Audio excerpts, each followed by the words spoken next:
buscando apoio, buscando uma contabilidade que tenha conhecimento, tenha know-how dentro daquele setor.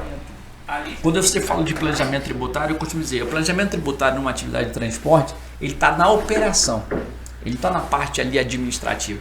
A gente tem que ir na operação, entender a operação e treinar os colaboradores.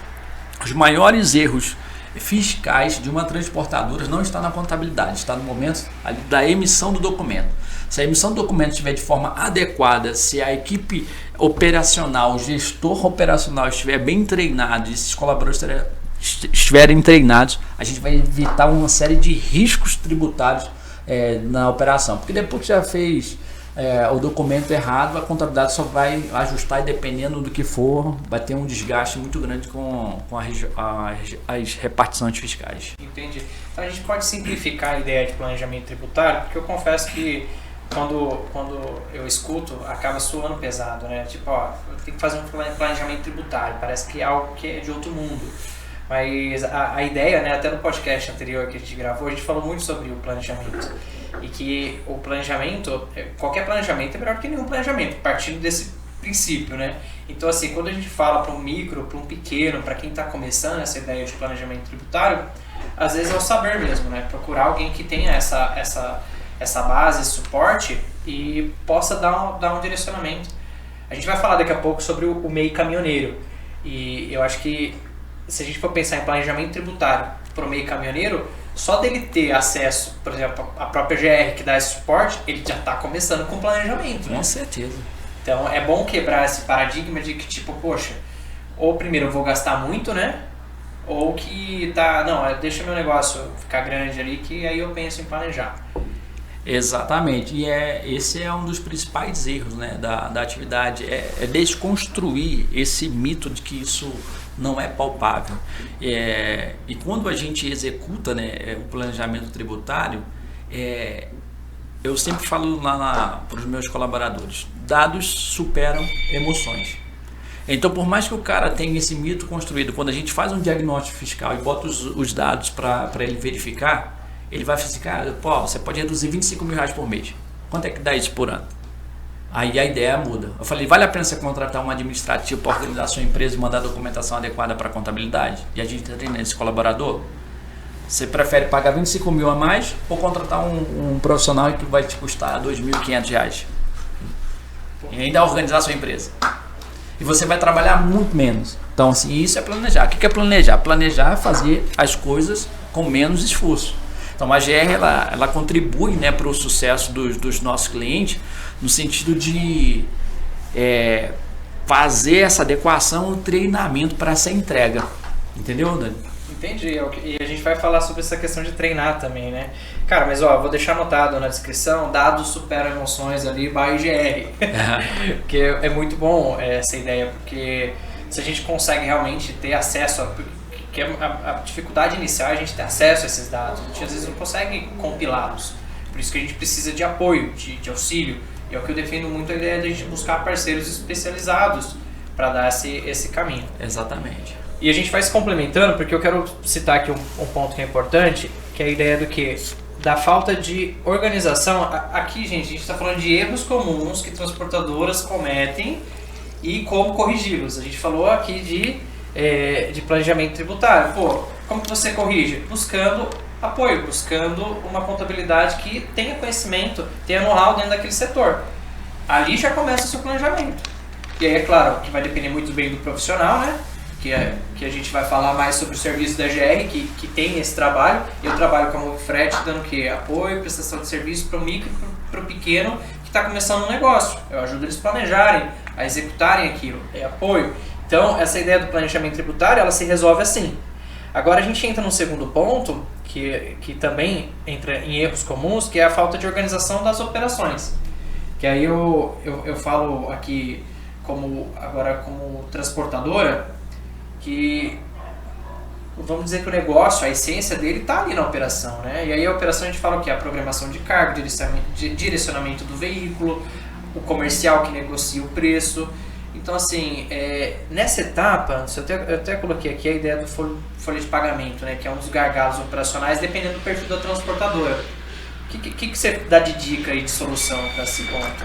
Então, quando a gente fala de falta de organização, a folha de pagamento ela é uma das dores, né, do segmento de transporte rodoviário de carga, porque a maioria dos transportadores estão em busca de performance, né? O cara que é o gestor operacional, ele quer performar, mas às vezes ele não quer atender a legislação, né, que é ali a lei do motorista, e às vezes o próprio cliente, né, cara, ele acaba forçando isso, né? Então, quando você não tem uma organização adequada para fazer os apontamentos de forma adequada, você pode pagar, por exemplo, hora extra ao invés de tempo de espera. Às vezes o motorista ele não cumpre toda a jornada dele, e aí passou 2 horas a mais, o cara lança como hora extra, e ele não deveria ganhar hora extra, ele poderia reduzir ali a folha de pagamento, reduzir os impactos, né, da folha de pagamento sobre os tributos, por falta de uma organização. Quer ver uma outra organização que a gente vê muito comum nas transportadoras? É o departamento comercial não se comunicar com o departamento de faturamento. É incrível isso, cara.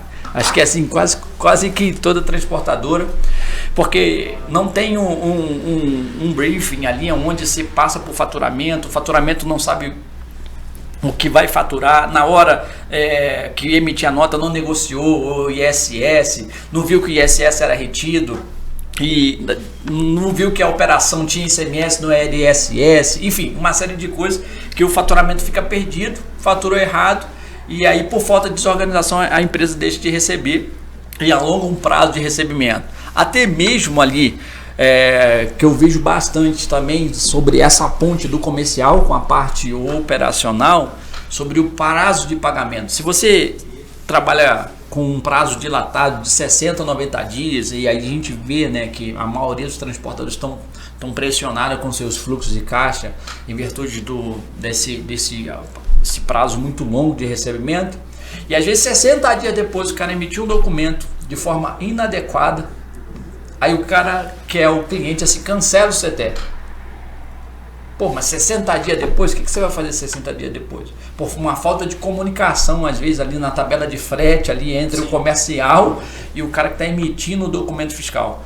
Então, quando a gente estrutura esses processos, e aí a gente estabelece os processos, define os processos e treina essas pessoas de forma organizada, a transportadora tende a ter excelência e sucesso. Mas tudo vai trabalhar em cima desse treinamento, desse processo. E a falta de desorganização, ela vai literalmente levar essa empresa ao fracasso, né? Vai ter problema de fluxo de caixa, vai ter problema de pagamento de tributo a mais, né? Por causa da emissão do documento errado. O que dá mais desespero nisso é que não dá para anotar na hora, né? Você percebe que isso vai sangrando a empresa na recorrência, ao decorrer do tempo. Eu, como minha base durante muito tempo foi trabalhar com comercial, eu me recordo de alguns erros que eu cometi, de colocar, por exemplo, todos os custos envolvidos numa operação dentro do próprio CTE e fazer um cálculo ali na hora de precificar para o cliente, calculando o imposto, tudo na mesma base, sendo que parte era serviço, outra parte não era. Já teve casos de mandar documento nesse sentido que você falou igualzinho, e o problema não é nem que não dá, às vezes até para cancelar e tudo, você tem algum problema ali na parte fiscal, mas às vezes o cliente, se foi erro da transportadora, ele vai pedir, ele para 60 ele pedir 120, ele tem que ser meio malvado, mas dependendo do processo dele interno, ele vai pedir um novo prazo para você. Com certeza, a maioria dos meus clientes pedem novo prazo. Então se você tem uma fatura compilada ali, às vezes com valor muito significativo, pô, eu lembro que eu trabalhava na indústria, às vezes eu recebia uma fatura assim, com valor de 100 mil. Em uma fatura.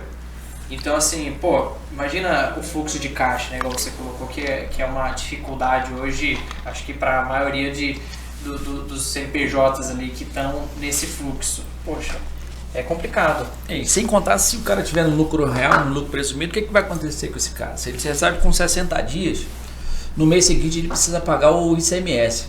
Tem essa. Então assim, ele precisa de fluxo de caixa para pagar o próprio tributo.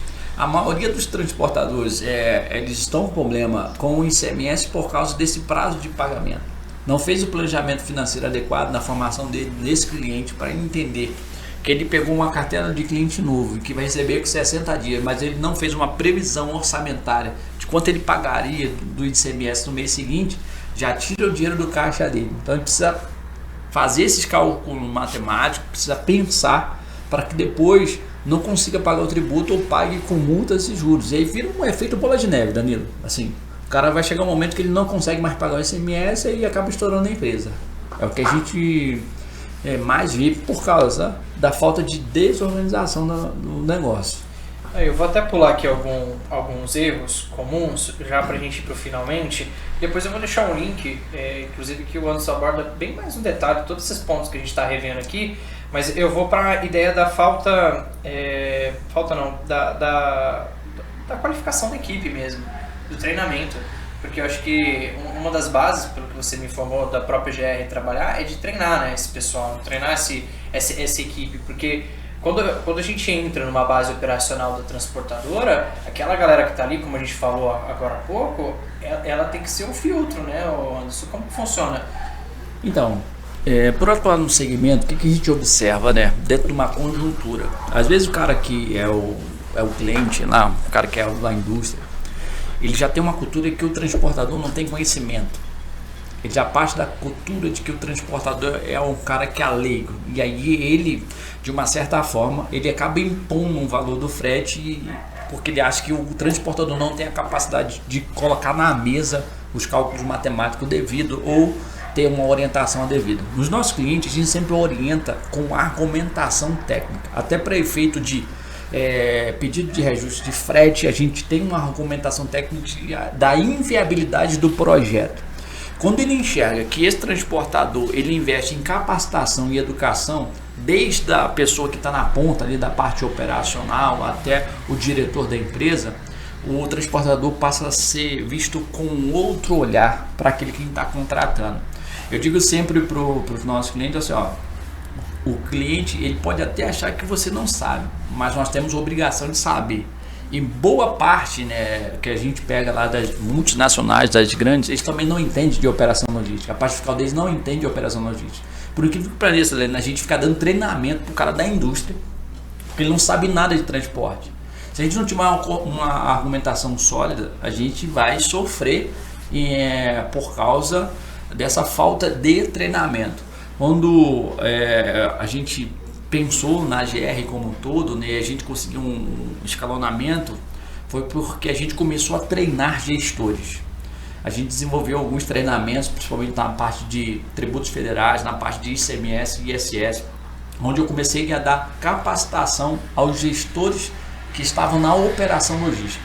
Os caras que não tinham nada a ver com contabilidade, a gente começou a treinar eles e a gente começou a reduzir a carga tributária com as ações, entendendo cada operação que a empresa ela tinha ali no seu segmento. Então o treinamento ali com o seu time, ele vai ser o fator preponderante para você ter sucesso em toda a sua área, não só financeira, mas também como no planejamento tributário. Porque não adianta nada a contabilidade receber dados que já são ruins, já são dados que já estão errados. Então o treinamento ele é fundamental para o sucesso ali do negócio como um todo, entendeu? E a GR ela trabalha nessa parte de educação, nessa parte de mentoria, né? Ela vem contribuindo aí para o sucesso dos nossos clientes e graças a Deus nós temos vários cases nesse sentido que a capacitação pode promover, né? Além do aspecto social, né? Que você acaba desenvolvendo um ser humano ali, né? É isso aí. E cara, eu acho fantástico isso. Eu vou complementar falando o seguinte. Eu trabalho já há um tempo como à frente de parceria com a parte de seguro de carga que eu comentei contigo, né? E sempre que eu levo para os clientes o entendimento da própria pólice de seguro do cara, ele fica até espantado da forma como a gente explica, que nada mais é do que realmente treinando, olhando, às vezes pegando um gestor ali que está disposto a entender o negócio e poder levar isso para a operação dele.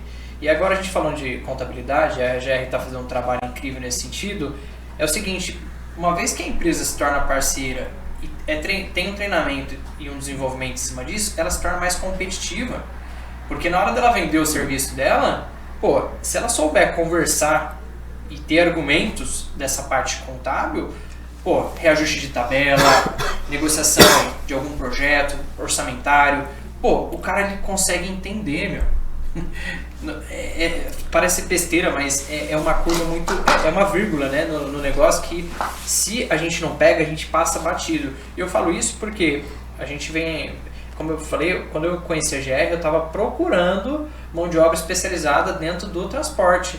Porque por mais que a gente tenha parceiros que são ótimos profissionais em outros setores, eu estava procurando alguém específico do TRC. E foi o Anderson que eu achei na época que deu pra gente bater esse papo mais claro. Eu respirei fundo e falei, opa, legal. E com certeza isso já somou para mim em negociações com clientes meus. Porque, pô, dá para conversar, dá para ter um tete-a-tete ali e errar menos, né, cara?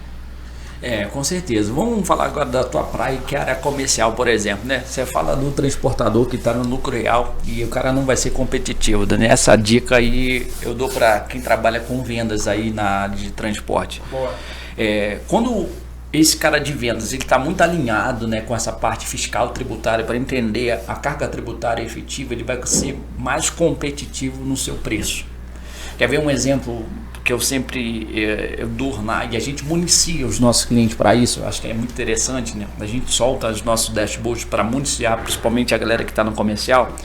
Uma empresa que está no lucro real, ele vai lá botar na sua tabela de frete lá. Quanto você botaria na sua tabela de frete lá de PIS que eu fiz, por exemplo, Danilo?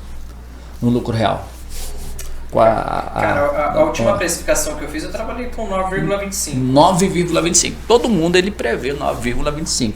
Mas quando a gente faz a apuração, né, no regime não cumulativo, onde você tem o débito e o crédito, você tem que trabalhar.